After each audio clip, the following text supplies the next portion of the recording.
Hello. We're back for another video. Thank you all for being here. Everything said in the video is alleged and in my opinion and is used for fair use and entertainment. Happy Tuesday to everyone. Let's get into this video because we have quite a few topics to talk about, okay? First topic of the night, honey. Jeannie and Jeezy are still fighting. Oh my God. They are getting on my nerves.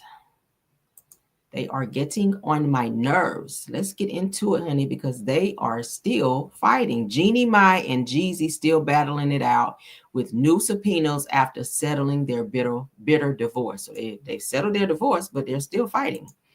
Weird. I think Jeannie cannot move on. I think she's missing that black peen because she brags so much about the shit on the show.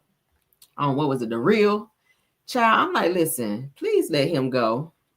Let this man go, girl. He ain't thinking about you. But she still want to be fighting. So let's get into it. As you guys can see on my screen, shout out to the blast. It says that Jeannie Mai and Jeezy still battling it out with new subpoena after settling bitter divorce. All right, that's the two of them. There's Jeannie, child. Sue Young, honey, from Rush Hour. All right, so Jeannie Mai and her ex-husband, rapper Jeezy, post bitter divorce. Battle now has Jeannie Mai and her ex-husband, rapper Jeezy, post bitter divorce battle now has accusations of harassment in the mix. Now, it says that the former talk show host requested that the judge dismiss a recent subpoena filed by her ex-husband on gaining access to her bank records. It says that Jeannie Mai and Jeezy settled their bitter divorce battle in June, but she reawakened the case a few months later when she filed a new case claiming that Jeezy should be held in contempt of court. All right. Now it says that Jeannie Mai screams harassment at Jeezy's subpoena. That's them again, child, when they were happy.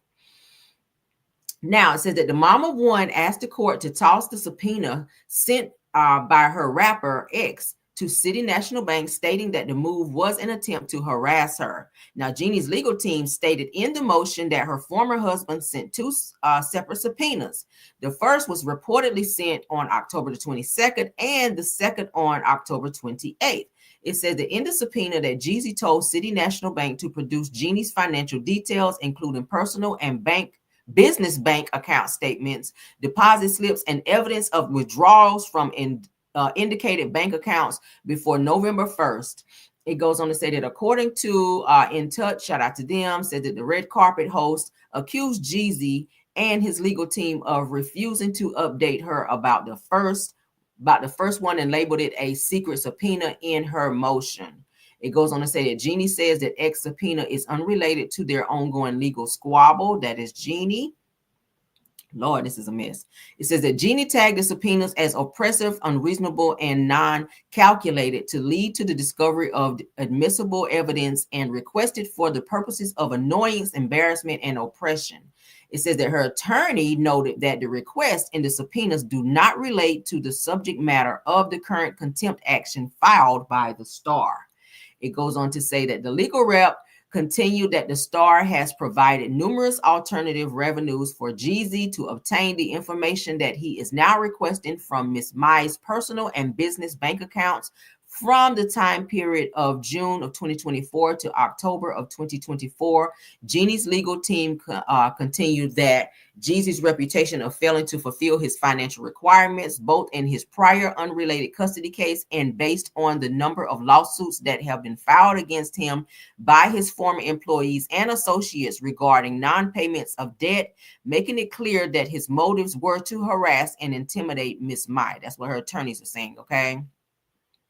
Now, Jeannie also was saying that Jeezy was failing to provide for their daughter. So she's taking on all of the financial whereabouts for the child. That says that the Screen Goddess declared that her ex had failed to pay for daycare and schooling expenses. It goes on to say that he also reportedly failed to deposit $500,000 into an account for their daughter. What the hell? She needed that much money. Damn. It says that Jeannie also claimed that he did not complete the payment of $92,000 that was owed for 4 months in rent and failed to transfer the title of 2 cars and owed $4,000 in tuition and child care expenses. So she's going after him. Now, it says that the car in question included a 2021 Range Rover and a 2021 Ford Bronco, which Jeannie claimed Jeezy's delay of transfer has affected her insurance plans. Now, it says that the estranged couple went their separate ways in 2023 after 2 years of marriage and welcoming their daughter, Monaco, whose well-being stands as the bone of contention in their divorce settlement, okay? And it continues, says that the rapper slammed the red carpet's host misleading petitions. So they're still doing this back and forth. Petitions here, child, petitions there. So it's a mess, it's a mess, it's a mess. It continues, it continues. I don't know why they got married, y'all. I really don't. I don't know why they got married. So she's asking for a lot of money from him, and it's saying that he's refusing to even pay his employees and other debts that he's supposed to pay and money that he's supposed to be putting into the accounts. Like, girl, you should have saw how he did his other baby mamas. Like, you didn't do your homework on Jeezy before you got with him. His other baby mamas was complaining about him not taking care of their kids and paying child support and all of that. And you rushed and got with him because you were so happy to be with a black man after you done sat on the reel and talk shit about your ex-white husband, Freddie, and talk shit about him on there. And now you are going through worse than you went through with Freddie with damn Jeezy. Girl, child, it just don't pay to be out here doing the most, Jeannie. Now you got to deal with his silly ass. And now y'all got a baby together. So the shit just don't end. But let's continue. And I hope they figure it out because they, according to this publication, they've been divorced and finalized since June of this year. So we're in November and they still fighting. So the shit is just like, wow. All right. Go on to pay that child support, Tyrese Jr. Okay. Yeah, like Tyrese over there. All right, so let's get into this next topic, child. Rapper Shyne, y'all know we've been talking about him. He seems to have a documentary about Diddy coming out, I found. Let's get into that, child. Okay, let's get into that. It says, did Diddy do it? Escapade's new documentary said that the Honorable Shyne uncovers some hidden truths, streaming now on Hulu. So if you guys have Hulu, you can head on over there and look at the documentary. It looks like it's very interesting. Y'all know how I feel about documentaries. So let's get into it. I got a call. It was like, yo, you got to hear this kid. His name is Shyne. Everybody wanted him. Shyne into bad boy. I'm whipped off all the time. But he was betrayed. I spent 10 years in prison, but I was able to move on. I sacrificed my career and life and family to be someone with humanity, with integrity, with honor.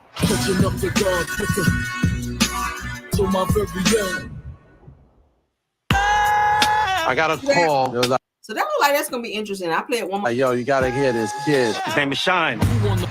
Everybody wanted him. Shyne into bad boy. I'm whipped off all the time.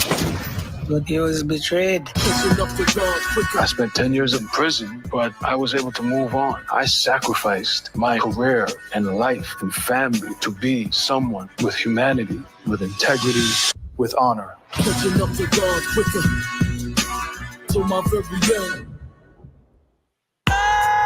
I got a call. It was like, so I'm interested. Do I have Hulu? I think I do have Hulu. I may have to go downstairs and check this out, child, because this looks interesting. Y'all know Shyne been airing Diddy out. He talked about how Diddy only paid him $50,000 when he was supposed to pay him like $2 million for taking that 10-year bid for him. So Shyne is speaking up, and I said that could trigger some more charges for Diddy, being that there were some lies told and some manipulation done in court to where someone else took the heat for Diddy when Diddy was really the culprit that had to pow and pow someone in the club, at which the woman who was pow already said and or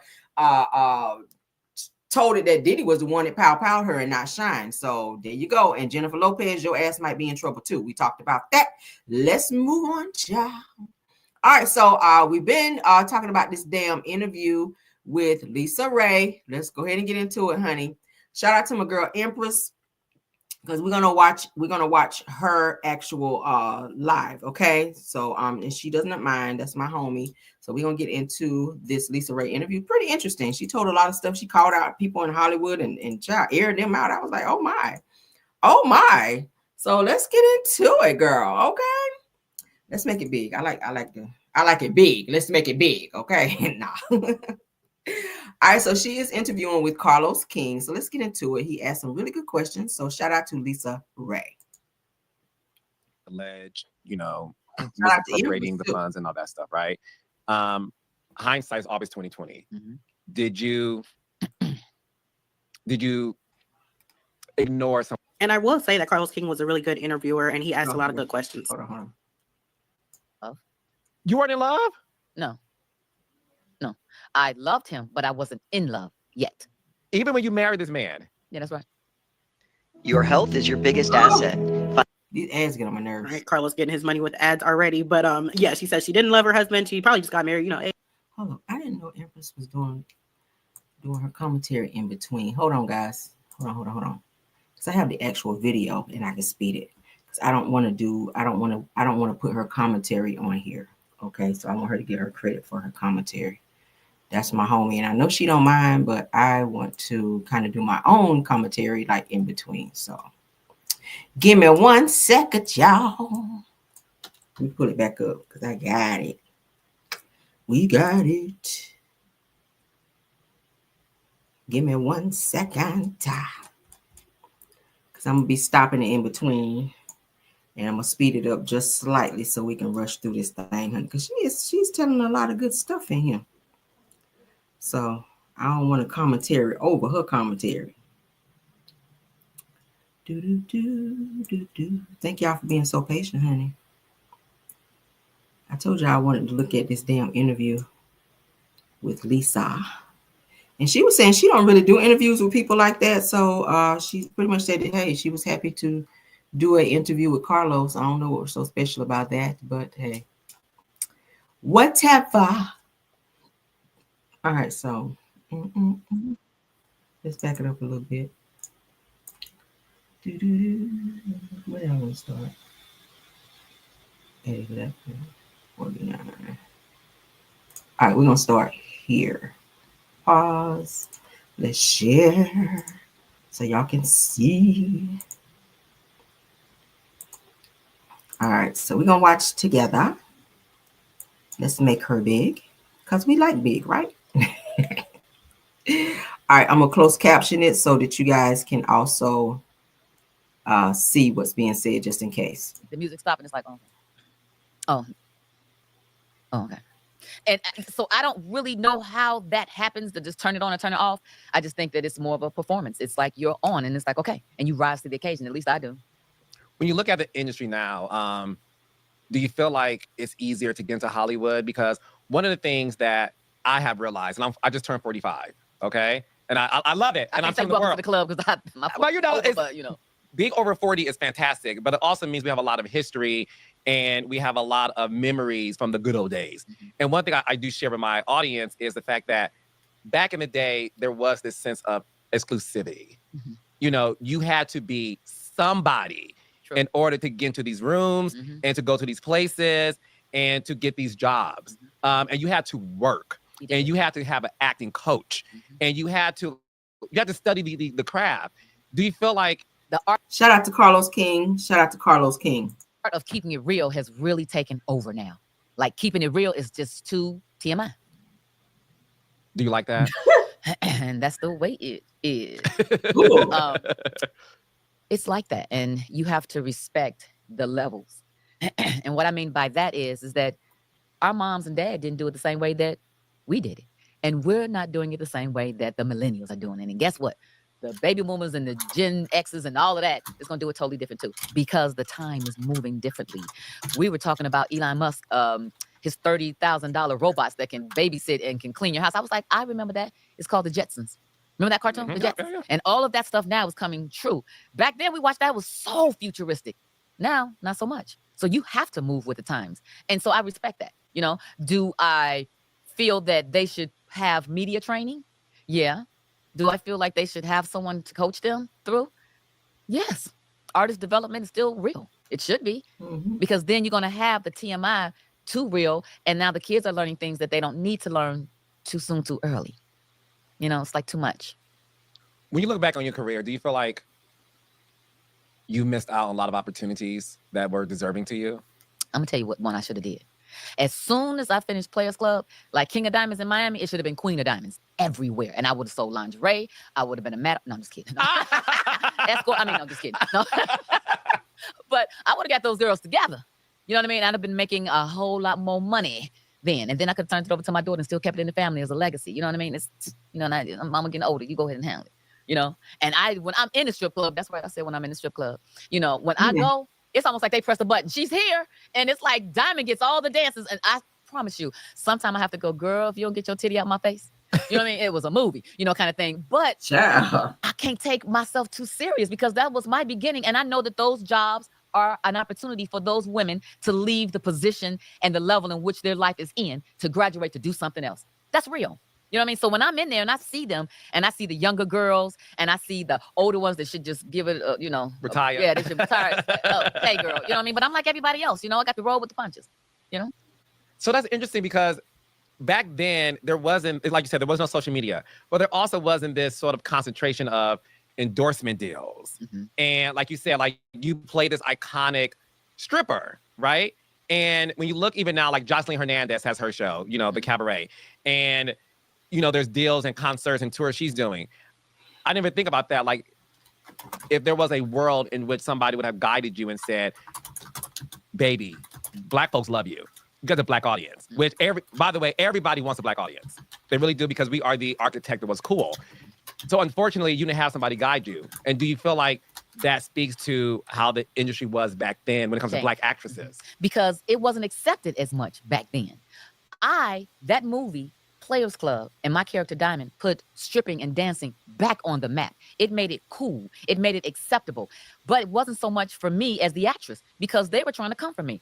They were coming for me because I was a single parent and that I showed my breast and what would make you do that? You have a daughter. And it was like... These are other actresses? These are other people. Okay. The public. They didn't make it easy for me to do and play Diamond. And I was thinking, who wouldn't take this opportunity? I am working with Jamie Foxx, Bernie Mac, rest in peace, my Chicagoan, Michael Clark Duncan, my other fellow Chicagoan, rest in peace. You had Alex Thomas, you have Terrence Howard, you have John Amos, rest in peace. All these people, and I have an opportunity to do what I came out here to do, which was play pretend. I'm playing a character. So I'm acting. This is a role, and I'm getting paid. That's a triple threat right there. So congratulations to me, but I didn't have that so much. So when I could think about maybe going to do strip clubs and Queen of Diamonds or Diamonds or whatever, it was like, maybe that's not so so good. I shouldn't, I shouldn't do this. This isn't something that is looked upon like this is a great opportunity. So I suppressed it and was like, okay. In hindsight, do you think playing the role of Diamond, did that affect you from booking other roles because people only saw you as that? Sure it did. I was the pretty girl. I was the sex symbol. And so we just want her to be pretty. But because I always had a lot of personality, even off screen, people would go, but you know what, she's so cool. And it's something else to her. You know what I mean? But they could not deny that everyone knew me from that role, that way, and that look. So they wanted to still help and continue me in that way, but not in ways that I felt like I could stretch. I did a small film called, independent film called Civil Brand with director Nima Barnett. And it was, my sister was in it, Brad, Tashina Arnold, Mos Def, Lark Voyez. There was a lot of people that was in it. And it was about a woman that was in prison for killing her husband from abuse. I had no makeup, no hair, no nails. One of my best roles to date. I didn't have all that to worry about. See, playing pretty is difficult. You got to keep the hair coiffed. You got to make sure your eyelashes is on evenly. Do I need any more gloss? All of that. When I have a purse, I got to put the purse on at the same time, in the same way, take out the take. When you just playing you in a different kind of character where you're not having to watch yourself play pretty and suck in, tuck out, and push out and talk, that's a lot.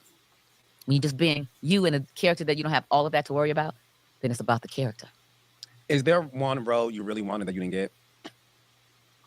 Or maybe you missed out and didn't audition for it and you're like, damn. I thought I wanted How to Be a Player because the director, Lionel Martin, was directing Tupac's last video, which I did. It was the night before Tupac got shot in Vegas. I auditioned for that video because I knew that Lionel Martin was the director and I wanted a part in the movie. And I did. I got, an interview with him and he did not like my take on it. And I thought, I missed out, but I didn't because after that, Players Club audition came and I got that. And the whole movie was about Diamond, my character. So I was like, oh, okay, show me. Want to show you? Want to do it? Yes, he will, So I can't really say because, in this business, you get a lot more no's than you do yes. And you really got to prepare yourself for that, to leave it where you started at. You know what I mean? What's for you is for you. There was a role, what was the name? Interview, Diary of Interview with the Vampire? Yep. When I got that script, I read it like a book, and I was like, oh, but it was so intricate and so dark till I was thinking, oh, it was a church scene that they had, and I kept thinking, oh, I can't say all of this in church. This too much. This too heavy for me. You know what I mean? And I did not even interview. I didn't audition, and I saw it on TV, and it made me go, really, girl? That was your role. And it was a role that I could come in and out of, and it was like, that was it. Yeah. And I watch it faithfully too, and I just kick myself like, you know, thinking that I would have gotten the role, of course, you know what I mean? But it's like, but that's probably the only one. You know what? But every role I see, I'm like, I could do that. I didn't know about that audition. They didn't call me for that. You still feel that way? Mm-hmm. But everything, because you know, ultimately, you just want to work. Yeah. You know, you want to work with many different people. You want to get paid. You want the exposure. You want to be and stay relevant. You know, all of that. And only work does that for you. You've done a lot of videos. One of my favorite was the Cisco video. Oh. And we saw you at the VMAs. There was this rumor that I want you to address. Did you and Cisco ever date? No.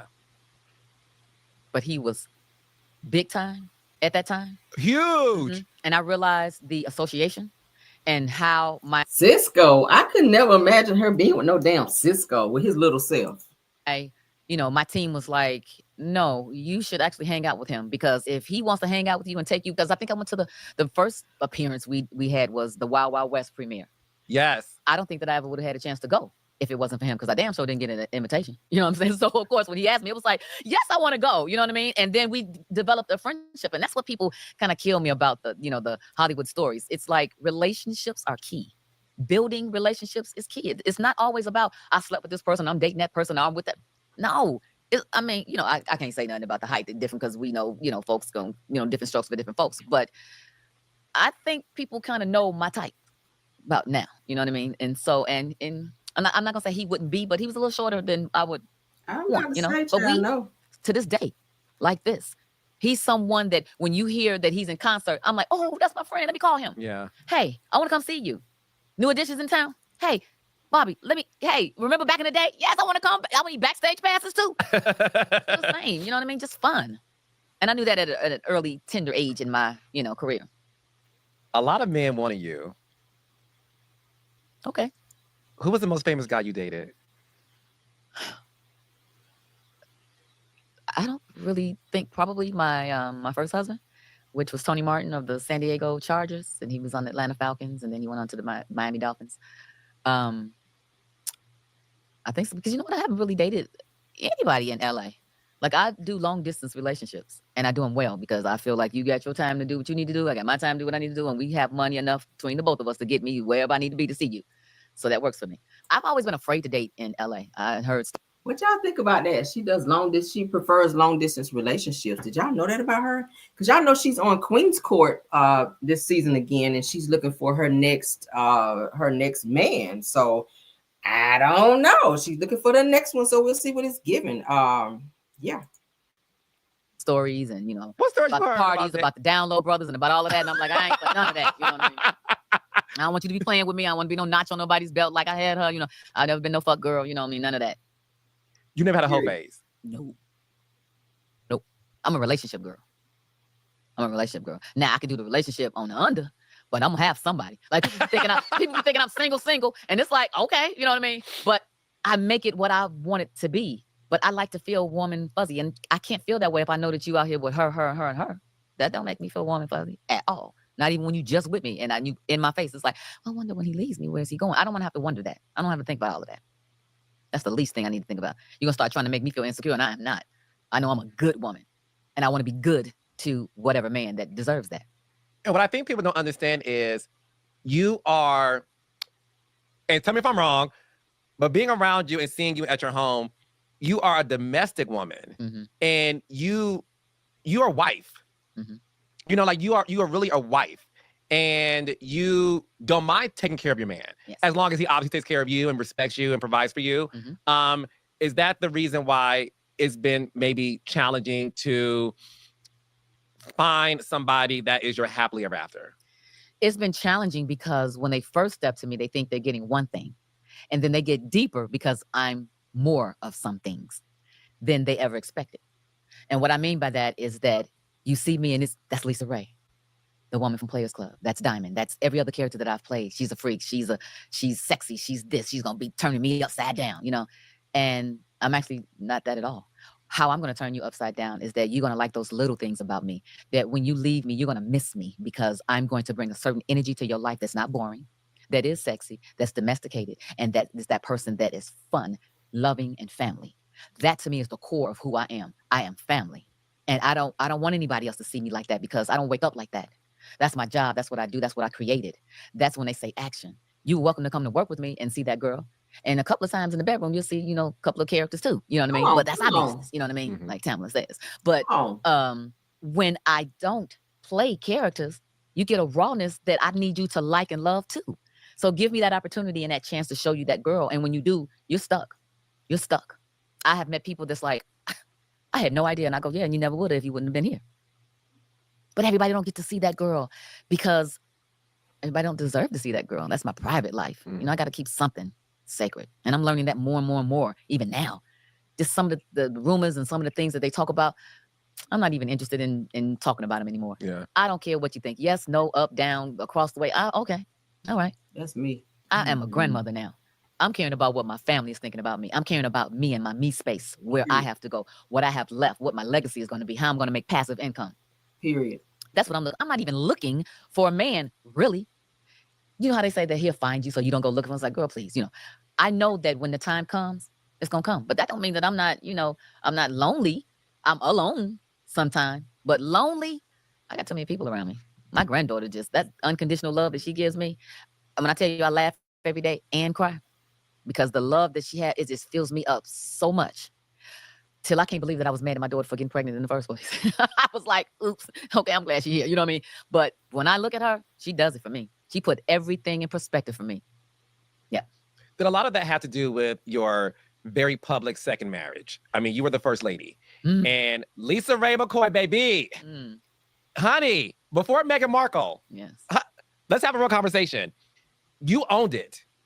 And I don't know if you know this, maybe you do.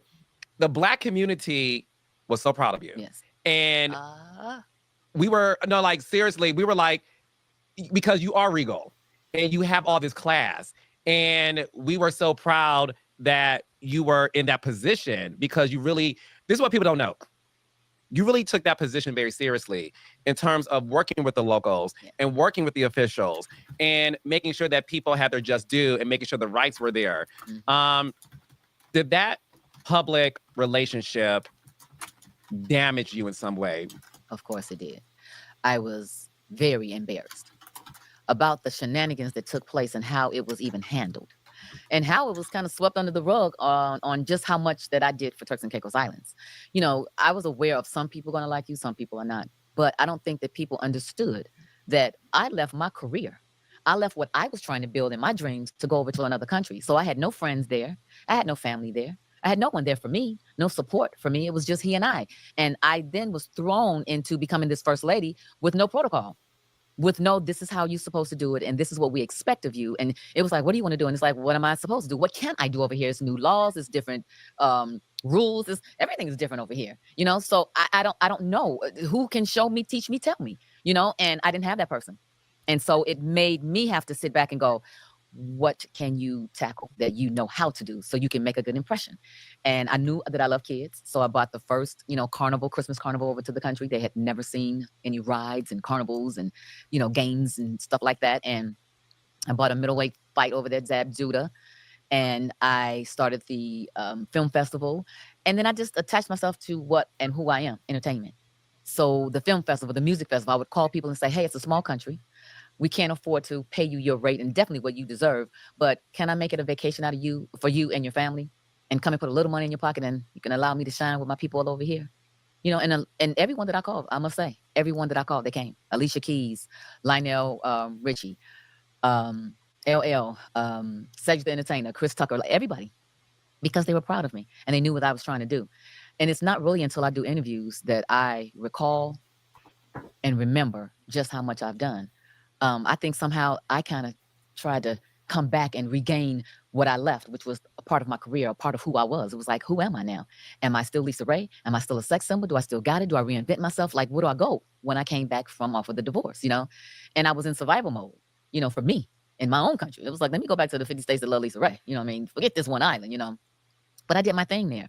I really put Turks and Caicos on the menu and on the mark, because when I go back up, I went there a couple of years ago and I saw some young ladies on the plane and they were whispering, and I had on my, hat or whatever. And so I kind of raised up a little bit to tell the fellas where my bags were, because I still go around the back, Mm-hmm. and I heard them go, oh, that's her. That's her, And I looked at them and I said, normally we wouldn't be here, but I see that they're still coming. That's me. I did that. And it makes me very, very proud. But it also makes me say, if you can do that over there, what are you standing for and doing over here in your own country? So now my awareness is much different than it was. But I thank them for giving that to me, and the opportunity. When you were going through the scandal of your ex, obviously the infidelity and the alleged, misappropriating the funds and all that stuff, right? Hindsight is always 2020. Mm-hmm. Did you ignore some of the signs? Were the signs there and you chose to ignore it because you were too busy trying to, be first lady and you were in love? No, and no. On both of those. I was not in love. You weren't in love? No. No. I loved him, but I wasn't in love yet. Even when you married this man? Yeah, that's right. LisaRaye McCoy, I didn't know this. Mm-hmm. A lot of people. They weren't together long. That's why. Why'd I hit that, y'all? I'm sorry. Hold on. But I see. I hit the button, y'all. I'm sorry. Okay. And we had this whirlwind romance, and I knew that I was going to continue dating him. And I knew the setup is that he was a politician, and that it would look much better for the politician that's single to be married and to have a union and a partner. And what better way to do that than get the starlet from Hollywood to come and join you? And so he said to me, I want to date you in our marriage. And I said, well, let me think about that, because you know what? You're absolutely right. That's exactly what we will be doing. That's exactly what everyone does in a marriage every day. You're dating your husband. You're dating your wife every day under the rules and law of matrimony. Yeah, I can do that. Let's do it. And that's exactly how it happened. Wow. How long did y'all date before you got married? Well, it ended up being months, but he asked me to marry him a month after we met. So I guess we were planning, to do it, right after that. Do what? The marriage. Do the marriage after that. And then I got a little nervous in there because it was like, well, wait a minute. That means that I would be the first lady. Oh, wait, what am I going to have to do? Do I have to give up my career? Will I have to live here? Because, again, I'm used to long distance relationships. So I'm like, and all of that kind of clouded my judgment. I was like, oh, I just find you charming. And I know that we will have a great life together. And I know that we can accomplish a lot of business together. And I know that we can do some things. But first lady, I don't know. And then we called off the wedding at first. And then all of my friends and my family was like, girl, you crazy. You know what I mean? And I was honest with him. I was like, I don't know what that's going to mean. I came to LA to become an actress and I'm not done. And he would say to me, you don't have to finish off anything that you don't want to. I want you just the way that you are. And he said all the right things. And even today he says the right things when I talk to him. Y'all still talk? Oh yeah, we do. And I just was like, it was like a fairy tale. And I don't know anyone that would have said no. And now looking back in hindsight and looking at what these young ladies do today, I set the mark for them. LisaRaye, mother McCoy. Yeah. You thought these girls got to get flued out. Hello now. You are the original baddie.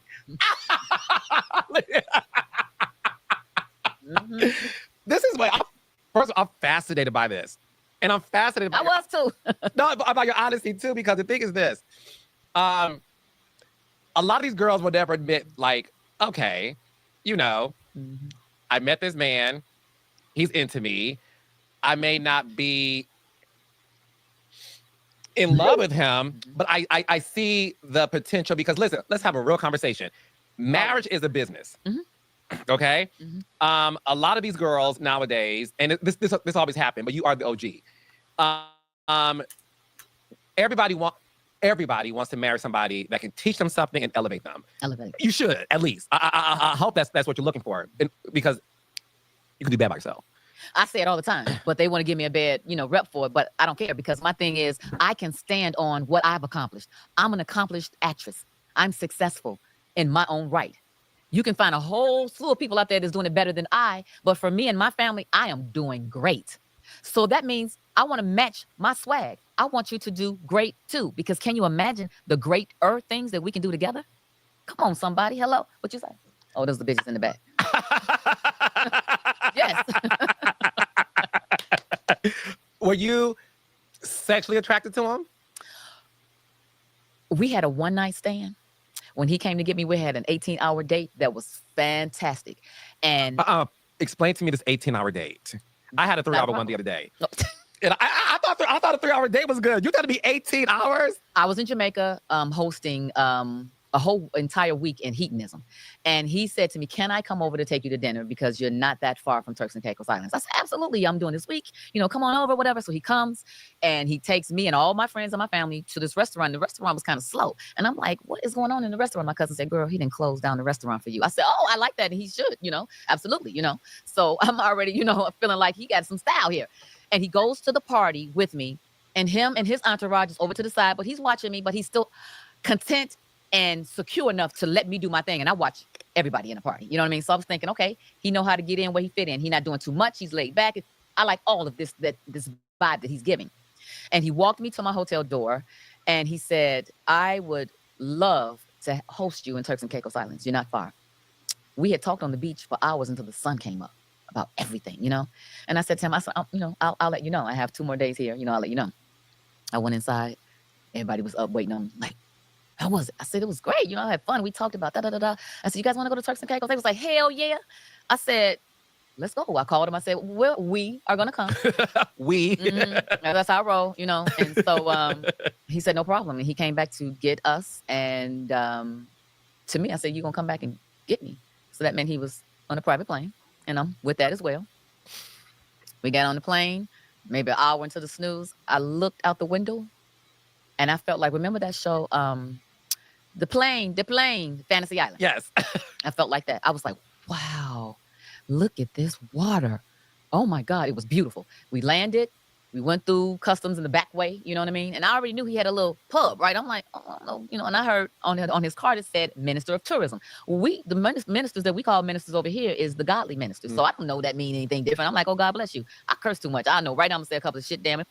So it may be a turn off for him or not, but I still got to be me, and we'll find out on this date. So we go to this condo. He takes my friends and my family into this beautiful condo. But I noticed that, my bags had been left behind in the car. And, everybody else's bags is here at this condo. I said, oh, okay, let's see where this is going to go. Mm-hmm. We leave there. They change clothes. We get back in the car. We go to his house. Beautiful property. He had a couple of housekeepers come out to serve us mimosas, for a welcome drink at his home. And we went outside in the back, which was the beach, while he changed into some cargo shorts and a T-shirt. We jumped in his Jeep and he playing rap music. I said, okay, just real, what is it, demure, right? And I was like, all right. So then we go down the way and we get on his boat. And I said, this is going to be great. He took us around the island. He took us to Parakeet where Bruce Willis had a place and Donna Karan has a place. And it's a private island. And it was beautiful. We had a lunch that was fit for a king and a queen. And my friends and family went back on his boat, his yacht. And we stayed. And we stayed in Bruce Willis' place. And we talked. We went skinny dipping. We swam in the pool. We talked so much. So I called my mother that night and said, you have to meet him. You have to come here. Can you come Thursday? So this is what, even his charm, it let me know that I was going to see him again, definitely. We had a wild night. We was drinking all night and it went down and it was good. It was good. It was good. You know what I mean? And that morning I woke up and he said, I have 2 things to tell you. One, you can get some sun because I know you like to tan and here's some sun lotion.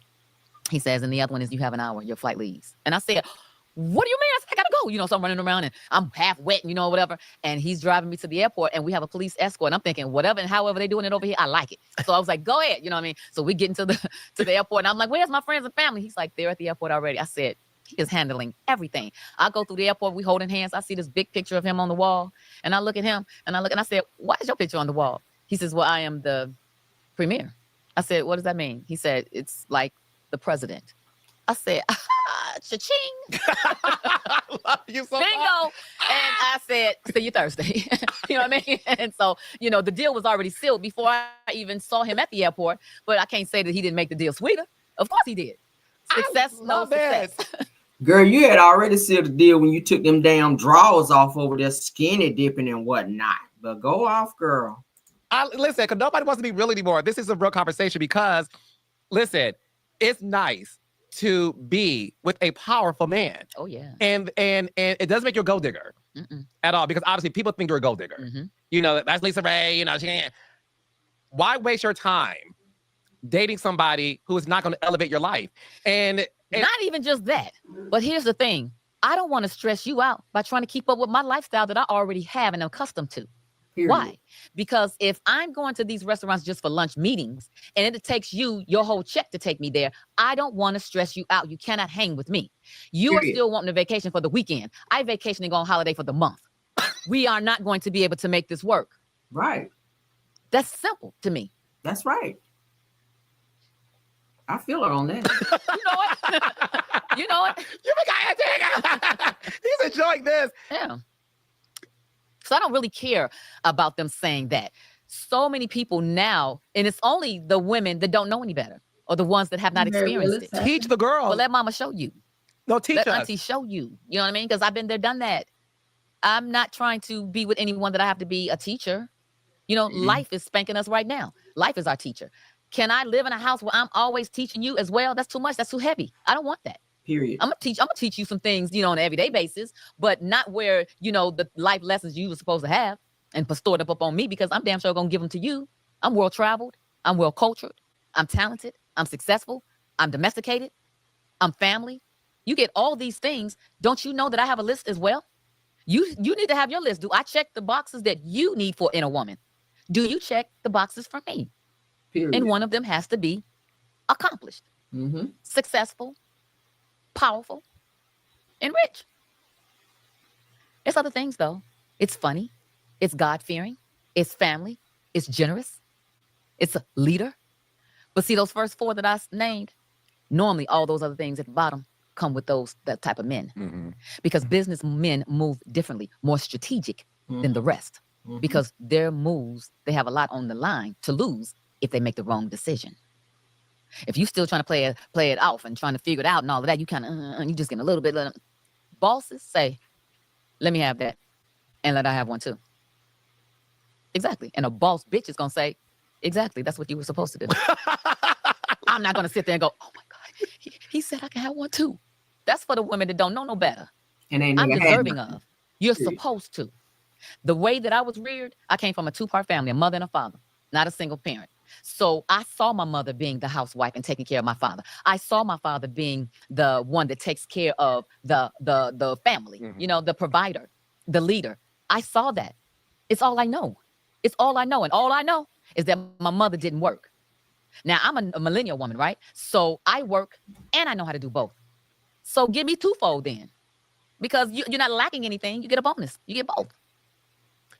Teach the girls. I'm here for this. Yeah. So the thing is this.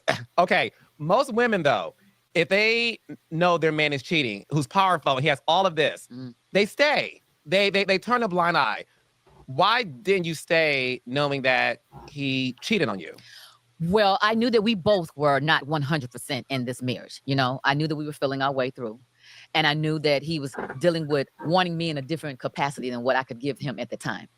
And so because I had left the relationship before and I was healing, and I didn't want him to feel that he was the rebound, but the fact of the matter is that he was, you know, and I was going to give it a good old college try. And that's what both of us agreed to. We agreed to making it what we wanted it to be. So I knew that there was going to be some things that I would have to sweep under the rug, and I was willing to do that. But when it get too much dust under the rug and it becomes a lump in the rug and I may trip over it, then it's like I can't pretend like it's not there because I can't even vacuum it over it, which I wouldn't vacuum it anyway, but you know what I mean. But the fact is that, again, I'm not a person that's just going to run. I'm not soft. I'm going to be in it with you. You know what I mean? We're going to take the ups and the downs. You know, I'm not a fair weather friend. I'm not a fair weather wife. It's like, come on, you know. But then when it becomes disrespectful and in your face, it made me say, oh, no, I don't love you that much to go through nothing like this. He was disrespectfully cheating? Mm-hmm. In what way? How did that look for you? Friends. You know, you going out of town with my friends and propositioning people and taking even my male friends and making them, you know, coerce with you. And it's like you put them in a compromising position because they're my friend.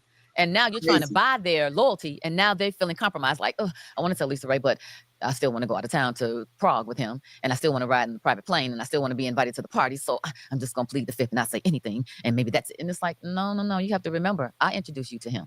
You're my friend. So I thought, but if we're not friends anymore, then let me know that. Then I know how to play you. But I was thinking that we were cool. We not cool? Just let me know. And I found a lot of that out. It made me go. Did your ex ever sleep with one of your friends? Mm-hmm. Celebrity friends? Mm-hmm. A lot of them? Mm-hmm. Really? A lot to me is more than one. Well, No matter what type of severe asthma you have, Tespire can help you have fewer attacks and wow. And I'll say this too. He was wilding I out. said, whatever it is that you're going to do, make sure you do it across the waters. Don't do it here. We have full staff. Our staff live underneath us. When I say the White House, our White House, we stayed in the White House in Turks and Caicos. So while we're arguing, we can't argue like the regular couple because our butler is in the next room. So now we got to, what are you doing? We're okay. Thank you. Why would you, you got to have some kind of coof, and he had none. And it was like, they would call me and go, First Lady, we have someone here at the house and Premier's not here and we don't know what to do. She's inviting people over. What should I do? And I would go, what's her name? Hold on. LisaRaye, you mean to tell me this man's mistresses will come to your home with her friends and try to take over the house while you were living there? And they didn't know how to. All they were doing was partying. And that's easy for you to think that that's what it takes to be a successful, wife to someone that's successful too, that we just party, with a purpose. But that's not all to it. You're not just destroying a marriage. You're destroying a couple that has a position in this country. That's different. That's added on responsibility.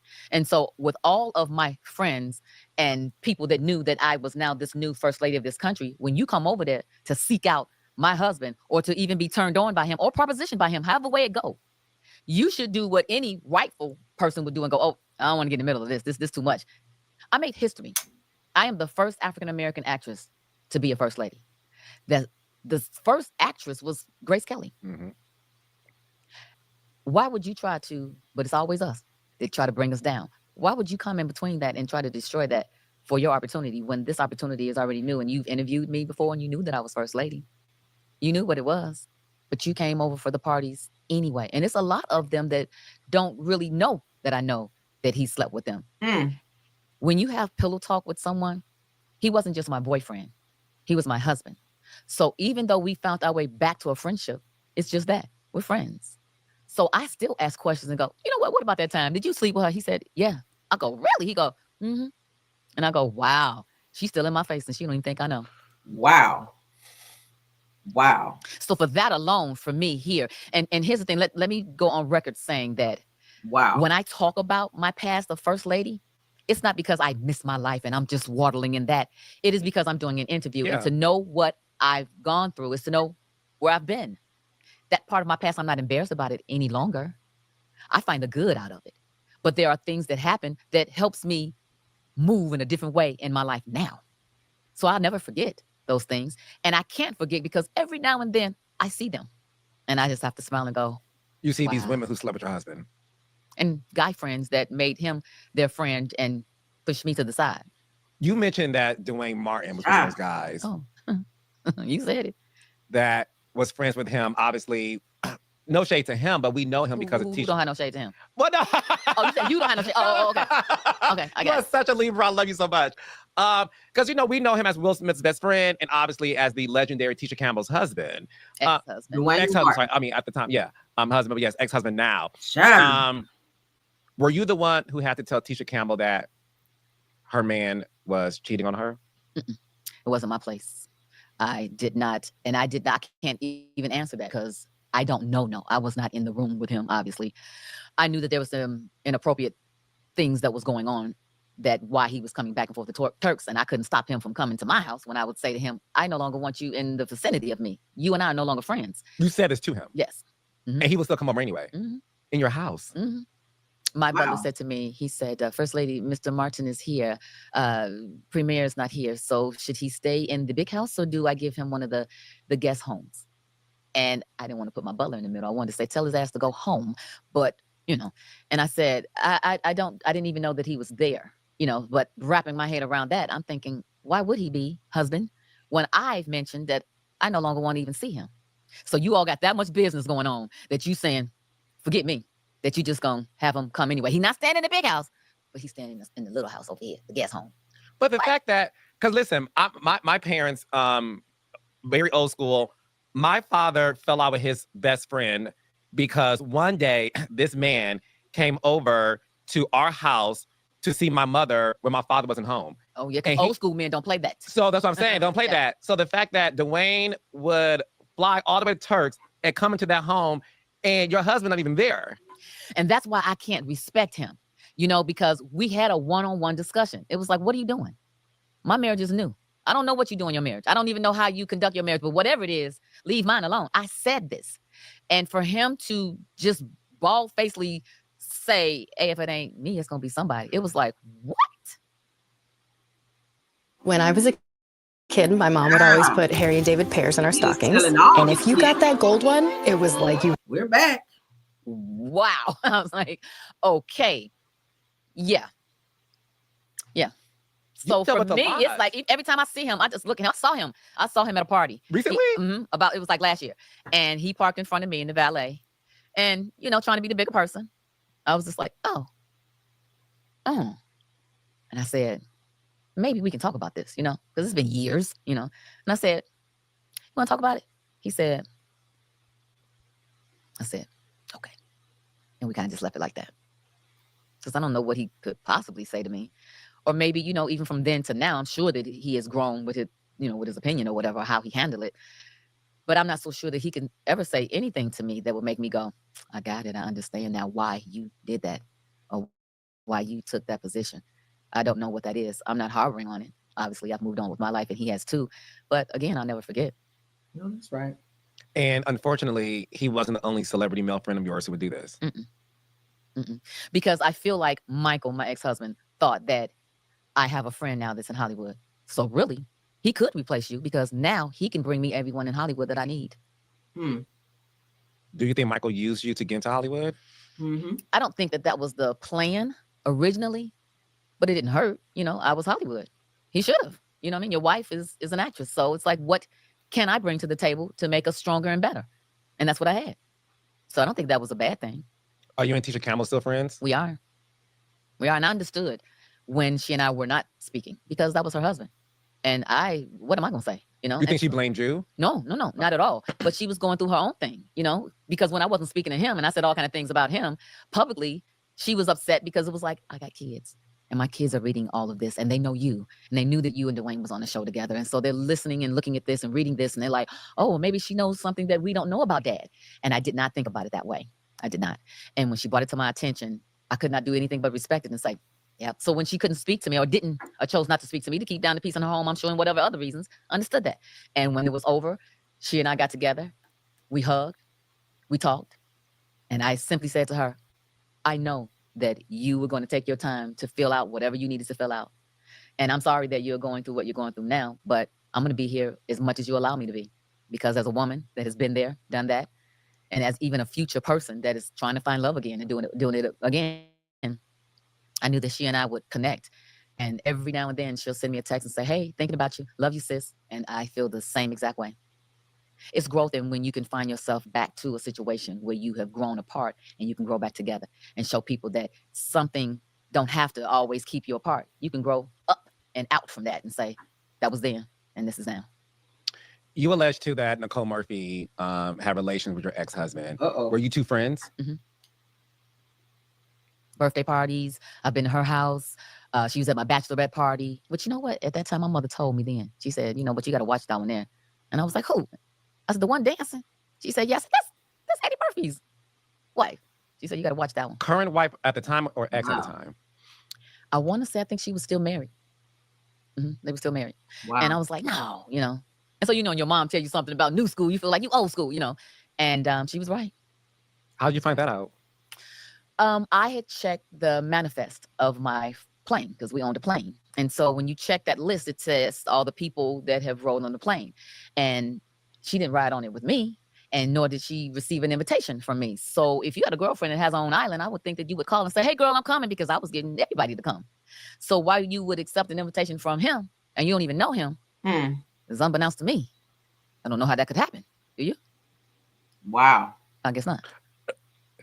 I never owned a private plane or not that part. I don't know what you know the meaning. Yes, Wow. this is too rich for me. You know, the manifest of the list, like damn. So you saw her name on the list. Mm-hmm. And I tried to call her. And, you know, at first she said, no, I haven't been to Turks and Caicos. I have not been. And it was like, well, wait a minute, you know. And then I called again and then she stopped answering the phone. So at the time she was dating, at this time, Michael when Strahan? I found out, she was dating Michael Strahan. So I called him. And I said, hey, do you know anything about this? And, you know, we talked or whatever. And I said, well, you know, let me send you a tape that I have of proof, you know. And so I did. What tape? What was the tape? You know, it was a tape of her and Michael when she was dropping Michael off at the private airport in her car. And they opened the gate and they pulled up to the plane and she gets out and he gets out. And I go, oh, I didn't know y'all knew each other. Oh, and I'm gonna leave it right there because that part is my business. The other part is someone else's business, which I've never, you know, would speak on. But for me, that was enough. It was like, wow, I'm gonna whoop your ass.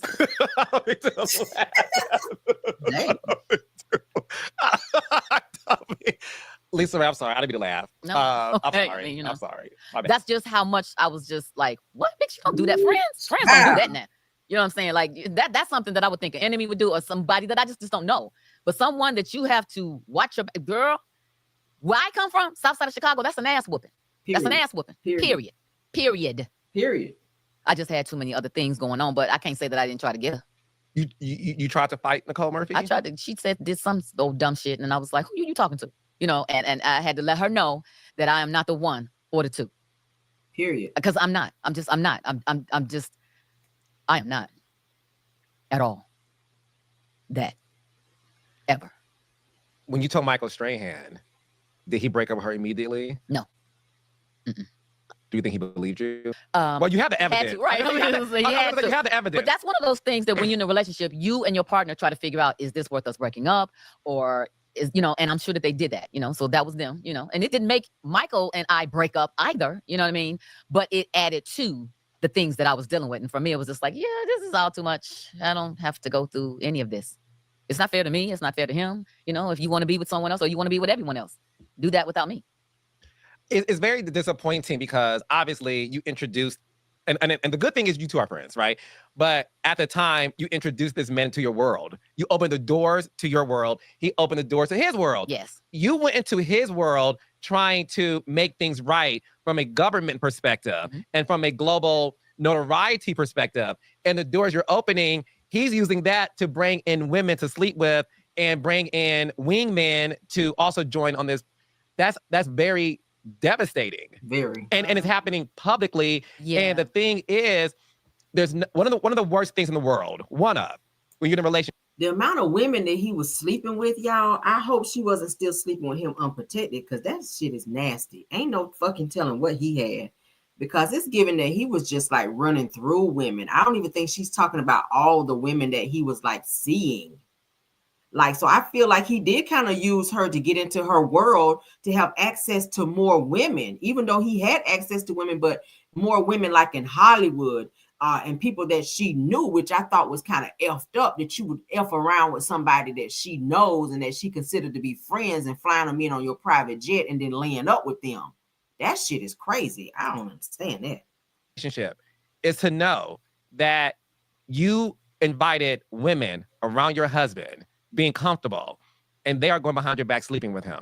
It's that's beyond. It's a rule of thumb where I come from. You know, like baby daddies and fiancés and husbands are off limit, but not so much these days. You know what I mean? And that's these days. We're talking about now longer than 10 years. It's been 10 years now. You know, back then, and I can't say that I'm down with it now. You know what I mean? I'm not dating one of my friends' ex guys. It's too many men out here for me to have to do that, and we have to compare notes. I'm not doing that, you know.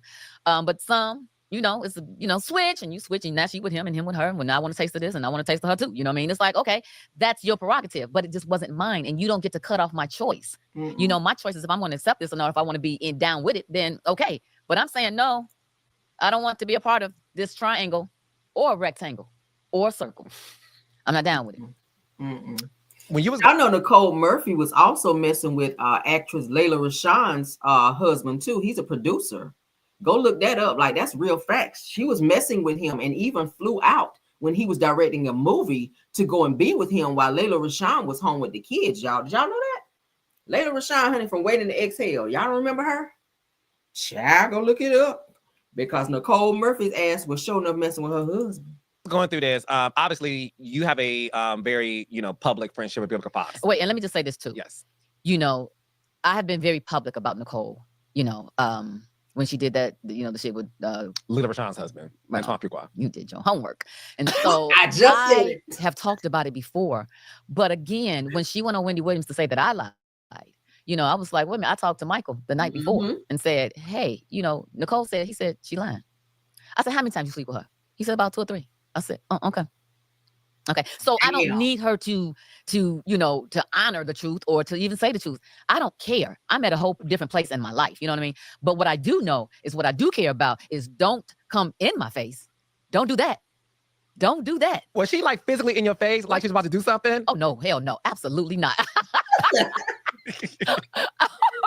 But I had to like draw the picture for the raindrops. Leave the jokes to me. Cut it I out. drew the picture for y'all. I had to like, demonstrate. No, she waved at me and I was thinking, who is she waving at? Because I know she's not waving at me.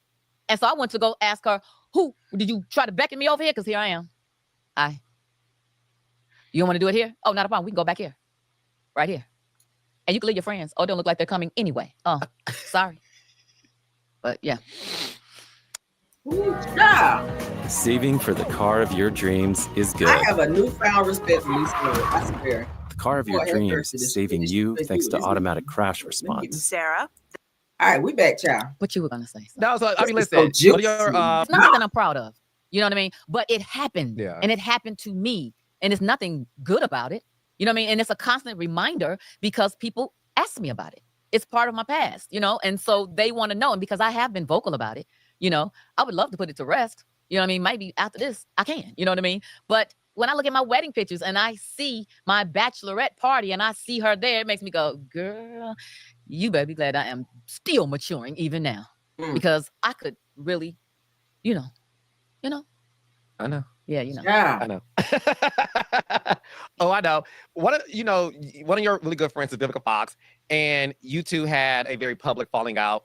When you was going through a lot of this, was one of the reasons the falling out had to do with the fact that you felt your friends weren't there for you? Yes. And she was definitely. Yeah. I don't think that anyone really knew just how much I was going through, because when you try to divorce the man that's the president of the country, it's a really big deal. Everyone on the island is his people, not yours, And so I knew that I had my friends that was like, are you sure? Girl, he's taking care of you. And he told me he loved you. And, and I'm like, yeah, he would say all of those things. And I'm not saying that he didn't love me, I'm just saying that kind and type of love I did not want in my life, I didn't foresee that. I knew that it was going to be tough, and not so much to fall in love with him, because I honored that. I was like, I see the big picture here. Absolutely, because we in it already. You know what I mean? So yes, and if it doesn't work, then of course it doesn't work, But I didn't want it to not work because I didn't have the support system, professionally, friendship, spiritual, emotional, whatever, all the ways. And so, when I went to complain and say, I feel like a princess in a glass house, no one understood that. I said, I don't have anyone here to even talk to. I have to really try to figure out, why does this young lady on the island want to be my friend?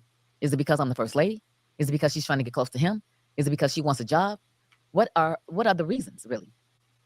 Which left me lonely a lot, and I became the poster child for Turks and Caicos. So I was traveling all kind of places, but I'm learning as I go. It was a lot of times that I had to, introduce him or something like that on the rim. That was like, First Lady, you're going to introduce Premier. And I'm like, where are we? And who am I addressing, really? And what do you want me to say? And what do I leave out? And good evening. And thank you all for being here. If I wasn't an actress, I don't think that I would have been able to take on that role, because it was definitely that. But looking back on it, I did a great job. I did a good job, and I brought things to Turks and employed people there. And there is a whole island full of people that love me for what I did. Are you and Vivica good now? We are good now. How did you guys find your way back? I saw her on a red-eye flight. We were both going to Atlanta. And I had my hood on and my glasses, and she had hers on over there. And she walked over there to me. And she says, hi. And I looked up, and I had to figure out if, this was going to be it, or if this was going to be it, And I said, how you doing? Because then all that, the pain comes back, even when you talk about it, it's like, oh, And she said, I'd like to talk to you. And I said, that would be good. I said, maybe we can change our seat to sit by each other. She said, I think it'd be no problem. And we actually ended up sitting next to each other. So it was nobody but God. Mm. And we talked the entire flight. She did not know all of the things that I was going through. I had kept a lot of the things, quiet, as you do in a marriage. Your business is yours, And she apologized to me. She said, I'm so sorry. I was dealing with my own, stuff. And I did not know, And I just felt good about that, because when you don't know, you don't know, And then you find out, and then you even learn from your mistakes. And so for us to bridge that gap, I would want for every other friends that's out there that's been on the outs to be able to say that you can manifest a better relationship and get close again and not just throw it away. It's possible. And we are that for a lot of people. We've come back together and we're close and cool. Amen. Amen. So you mentioned All of Us. Obviously, that was a show created by Jada Pinkett Smith and Will Smith, and it was a sort of like based on real life story. What we've seen the past recent years is obviously, this sort of entanglement that has happened in a relationship. Entanglement. I used that word one time. Okay. Just once? Just once. I didn't know the damn word at first until they mentioned it. I was like, entanglement. Okay. I want one of those, Do I? Okay. Were you surprised about the entanglement announcement? Mm-hmm. I mean, I'm not surprised about anything, I was just kind of like, oh, wow, and then I was like, oh, wow, why are we knowing? Like, I felt like that was really private, like that could stay within the family. Like, I have absolutely learned about TMI for real. I've even said some things that I feel like, oh, really? Why'd you say that? Or I didn't mean it like that, or that should have been amongst friends or whatever, and I do that now, but I just feel like from then it went downhill with all of the information just being spilled out, When you saw Will Smith slap Chris Rock. There's some big loot in town right now. The Emirates NBA Cup and all the heavy hitters are out. We're back. In honor of defending his wife. Was that the behavior of the Will Smith that you knew? No. Ooh, and I love Will today. He is just so charming, has never changed towards me, and then so talented and just so down to earth and so fun. He's fun. They are fun, till I did not see that slap coming. I understand it though. How? Why? Because then you just hear me say I want to boot the shit out of Nicole. Oh, well, but that's, well, in that way. That's the only way I'm talking about. But in your defense, that was an affair. But yeah, go ahead. I don't condone it. Yeah. He's bigger than that. And I think that he could have composed himself, especially because of where he was. And especially because now we know all the shenanigans going on. It's like, you protecting against what and who? She can do that herself. She was laughing. You know what I mean? And then I don't know what happened that made him just go up there, but it was like, oh, no. And then that'll be forever something that we will remember, And unfortunately, the drama sells. And so that's always going to be here. Always, that's going to be him talking about that. Like, I got to talk about my damn divorce. You know what I mean? So it's going to be that. I want to address this and move on from it. Since that slap, I'm pretty sure you've seen this. There's been tons of conversations, and a lot of them are from Black men who feel like Jada Pinkett Smith isn't worthy of having Will, and that this woman has sat there, had this entanglement with August Alsina. Will Smith is revered, as you said, like he's a Libra like us. He's very charming. He's the good guy. He's a superhero. He's a great actor, an Oscar award-winning actor. They feel like this woman was envious of this man's career, and instead of, this is what they're saying, instead of reaching to grab this man's arm as he approaches the stage, to be like, no, they feel like she marveled in all of this, and because of that, this man's career has been tarnished, and they feel like Jada Pinkett does not deserve Will Smith at all. What do you say to those people who believe that? I couldn't say that because we don't know what she's had to deal with behind closed doors. What she's guilty of is airing their dirty laundry, and it looks so one-sided. So now she's looking like the bad person, that she did all this stuff to Will, and then maybe he's squeaky clean because that's how we know him, the Fresh Prince. I'm sure it's more to it. I hate the way that she did it. I feel like, with all her, growth and sitting at the red table and all of a sudden being able to tell people about their life, that somebody should have told her about her life and should have said, keep your life a little bit more private. That's what I would have wished. People saying that she doesn't deserve him. Hey, they've been together for damn near 30 years already. You know what I mean? So, like they say, bad marriage for life. If that's what they, condone, then that's what it is, Yeah. Wow. Are you two friends? We, See, I'm kind of like, because I don't want to put 20 on 10. You know what I mean? Yeah. Because obviously, when we were filming, all of us, we were much closer then. I saw them, at least once a week, and then we would vacation, together. They came to Turks and Caicos Islands for me, But I haven't seen Jada since the Richard premiere, and I think Will either. But Will is gonna be Will. He welcomes me with open arms. El Reezy is what he calls me. When I went to her and said, "Hey, how you doing?" She says, "I'm good. How are you?" And I said, "I'm fine." And I went on inside and took. What is that about? I didn't know what that was about. I didn't know if she was kind of. No, I don't know if she heard my entanglement joke or whatever, because I said I could get in an entanglement with Will. Come on over here. But then I said it jokingly because obviously, they were my boss and I love them dearly. You know what I mean? No matter what they go through. But I would say we're more than associates. We're not, hanging at her house and she's hanging at my house. Although I've been to her house, but we haven't spoken in, a couple of years. So. Yeah. You did Cocktails with Queens. Yes. It was a huge hit. It was you, Vivica Fox, Selena Johnson, and Claudia Jordan. And immediately it became like the go-to show to watch, right? On Fox Soul. Like Monday nights, it was like, this is what we're going to like watch. And it was fun to see our legends be themselves, not be the character that you ladies play. When you were doing Cocktails with Queens, was it difficult for you to do that show because you were giving your opinion? And sometimes you're giving your opinions on people who are in your inner circle, Black Hollywood. No, because the majority of my people know that I'm a jokester, and I'll say things like, ha, ha, ha, sarcastically and mean it still, But the show, for me, was done during the pandemic. And it gave us a reason to get dressed once a week and just have some fun and just let off some steam and talk about things that's trending, all things that's gossipy and all of that, And at first it was cool until it was like LisaRaye said. And I was like, LisaRaye said, what now? You know what I mean? And I wasn't even keeping up with it because it was just all in fun, And it became that for me. And that was something that I was not ready for, nor did I want. Because I am learning to be more of a private person myself and respect the boundaries of others, especially my people that's in entertainment, because I've done some things that I'm going, I don't want to talk about that. You know what I mean? Kind of thing. So I'm sure that they have too. And I don't want to be the one to bring it out and out them. You know what I mean? If you're not, I'm not, And so it became a show for me that I no longer wanted to do and be a part of anymore. You quit? I did. Wow. Los Angeles, the city of dreams. I wondered about that. And host of the LA 28. I wondered about that. I used to watch that. Is that the reason why the show got canceled? Oh, see, look at you. I mean, because the thing is this. Listen, you were, and follow the story. When Cocktails with Queens would trend and when the blogs would pick it up, it would be because of your opinion. No. It would be because of things you said. And I meant everything I said too, still to this day. So without the, the unfiltered commentary in your, you're the homegirl. And so your delivery is I always thought it was funny. And I never ever for 1 second thought you were mean-spirited, right? Yeah. So if you remove the unfiltered, woman from the show that the audience loves, because it's like, what LisaRaye gonna say now?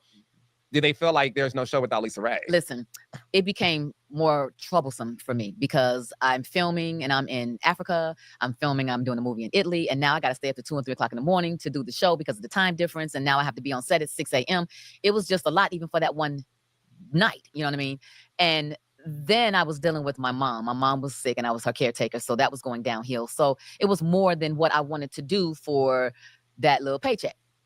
It wasn't enough for me. At first it was just cool because it was just like, let me just pick up this, just like as Vivica was saying, me pick up these coins, you know what I'm saying? And keep it moving, but then you start asking for videos and then you start having meetings. And I said, hey, y'all get Monday night for 1 hour. That's it.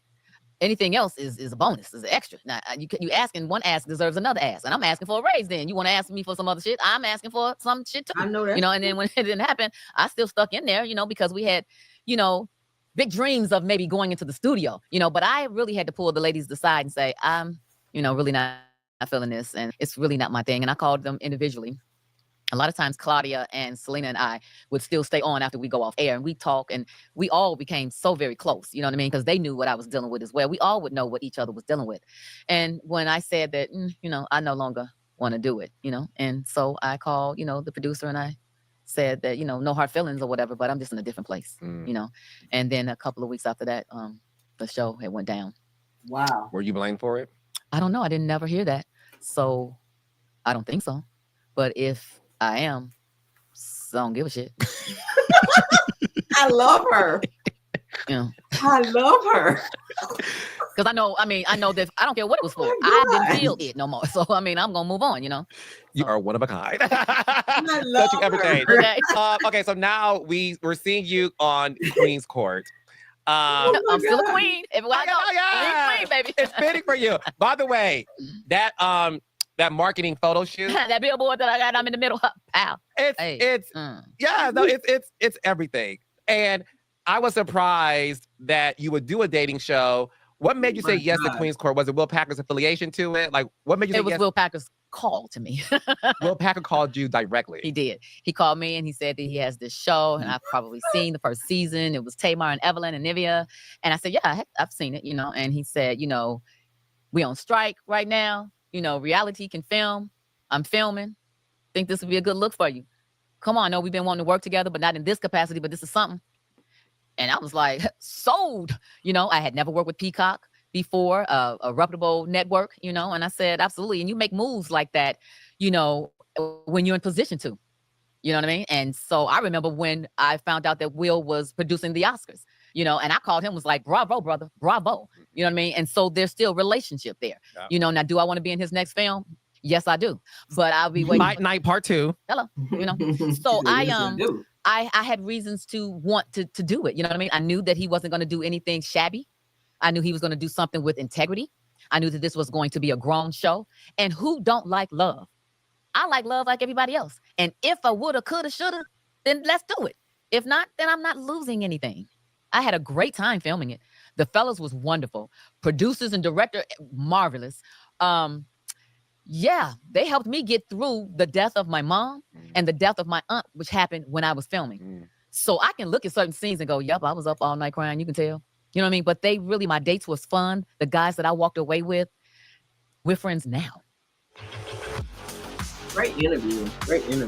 He is crazy, y'all. Wow.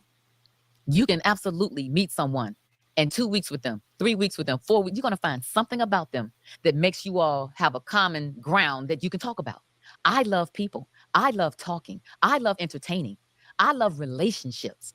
So all those fellas, I sat with them almost every night when the cameras was off, just chitting, chatting, and talking it up. And they were like, whoa, who would have thought that we'd be in the back of this house on the patio, just listening to music and tapping on the furniture and just dancing. And right, because that's the part of life that people don't get a chance to see.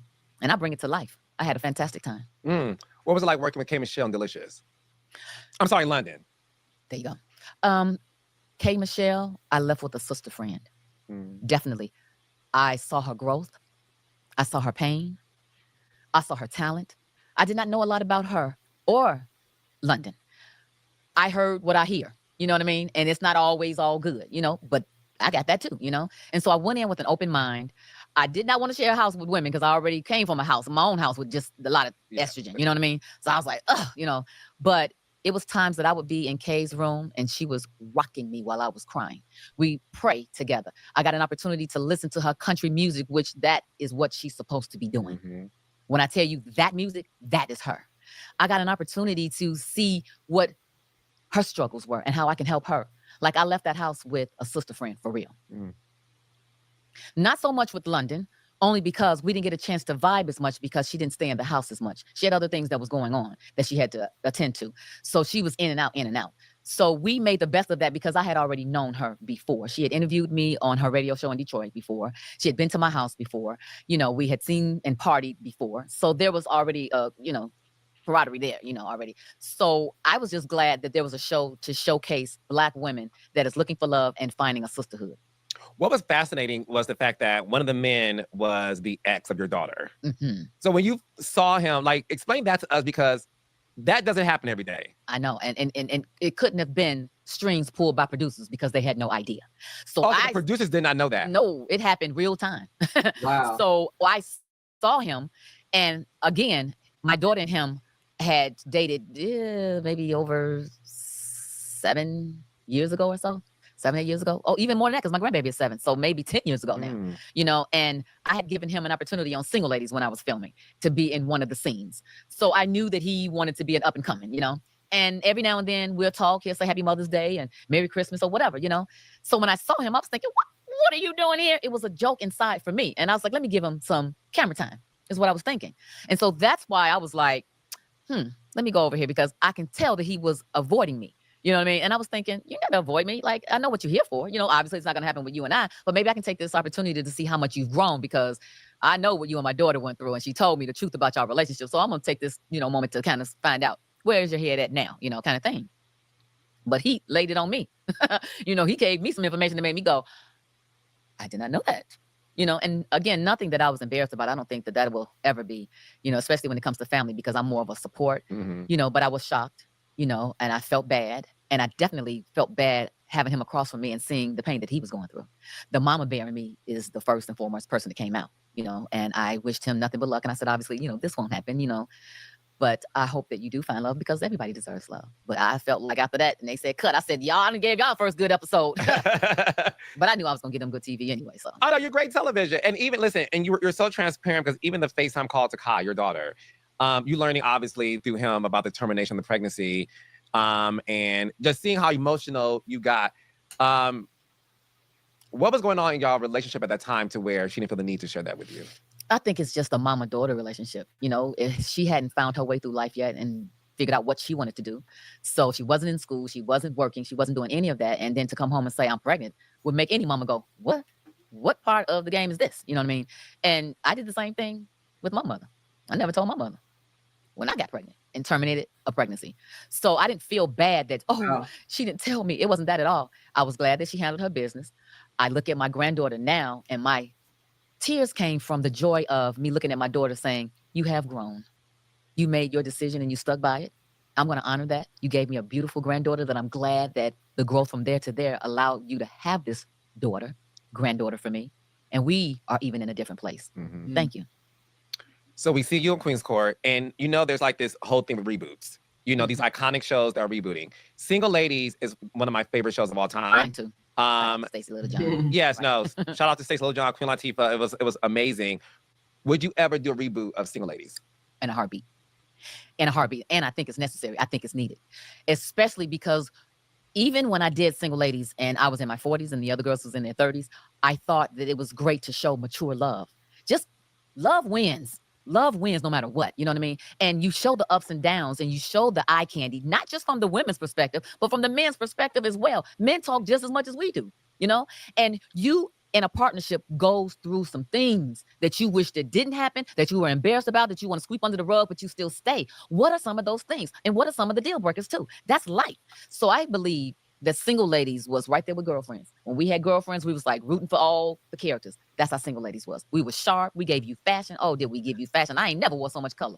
They would ask my opinion about, what do you think about that? It's bright. You know what I mean? But I'm wearing it. You know what I mean? And I just love the character. I just hate that we finished before Keisha was awarded her king. Mm-hmm. I think her and Malcolm should have really just flew off in the sunset, because he was like, life imitating art.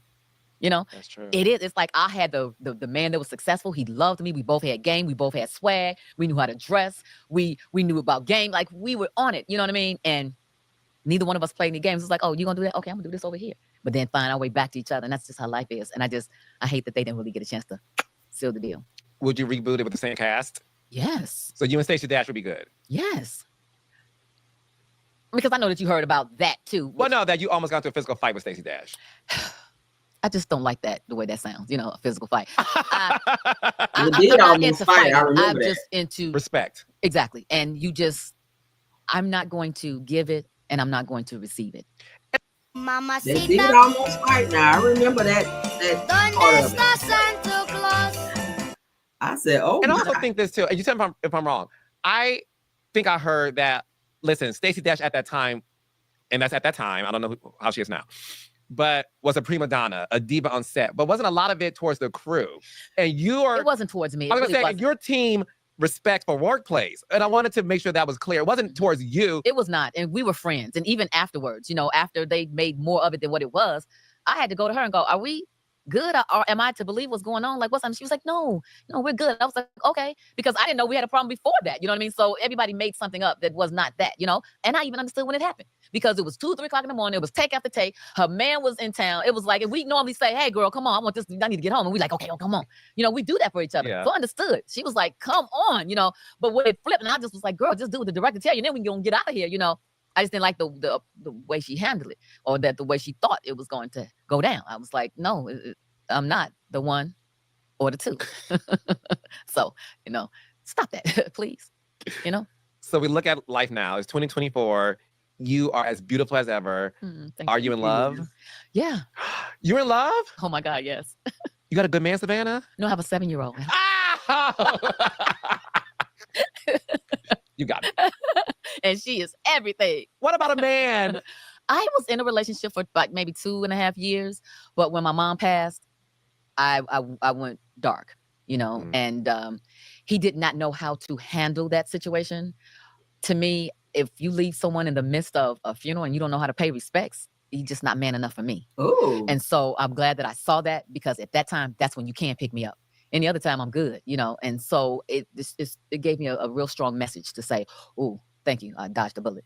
And so from that, to me, this last year has been a little rough for me, you know. And so I've been getting more into me, and I want to do everything intentional. Everything moving forward, everything is intentional. Even my nose is like no for a reason, you know.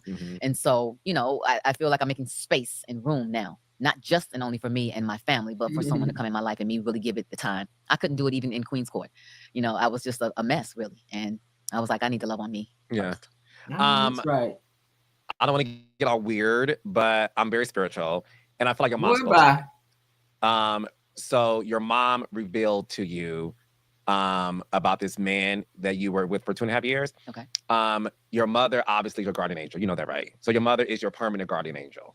And your mother, a spirit is telling me that your mother made sure to let you know he's not for you. Okay. Oh, he's a psychic. So the reason why he did not show up for you was your mother's.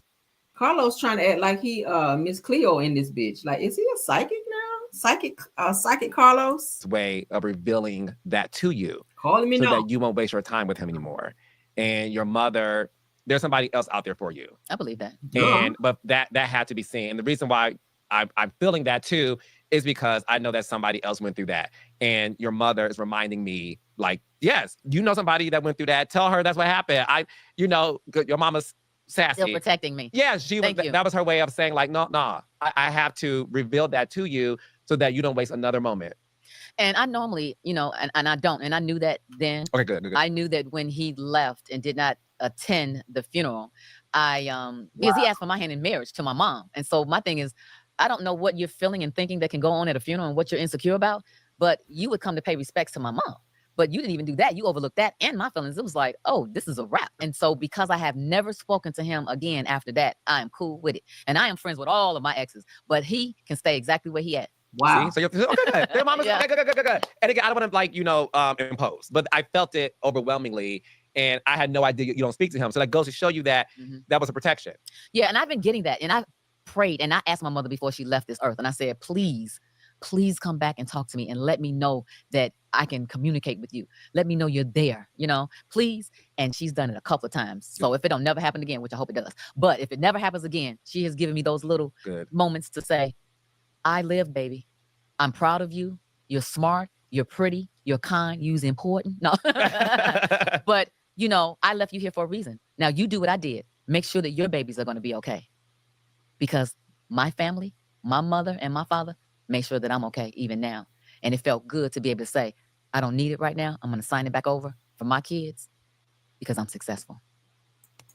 That's the end of the interview. This was a great interview. I ain't going to hold you, Carlos. This was good. And I'm glad he let her talk more instead of jumping in so much because his voice is hella annoying.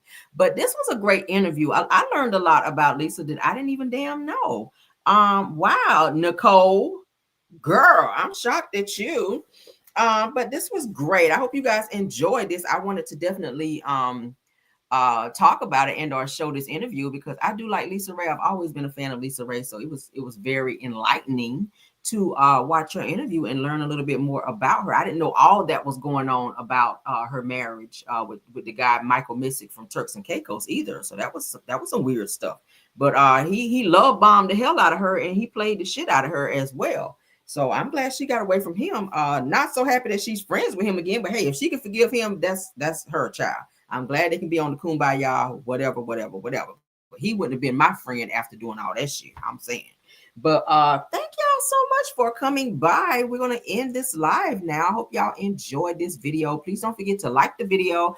Please don't forget to share the video. And please don't forget to subscribe to the channel, okay? Thank you to my mods for doing an awesome job of keeping the trolling down. Belle Wilson, KBR, Tyra, Linda Gamble, and Scorpion Miss. Thank you guys. Love you guys down for doing such an awesome job.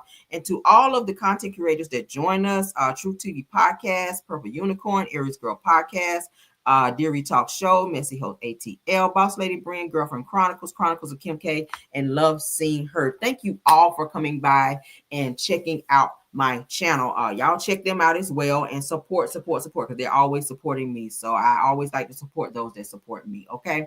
Love you guys down. I will see you guys in the morning for Car Chronicles. And if there's nothing else, goodbye.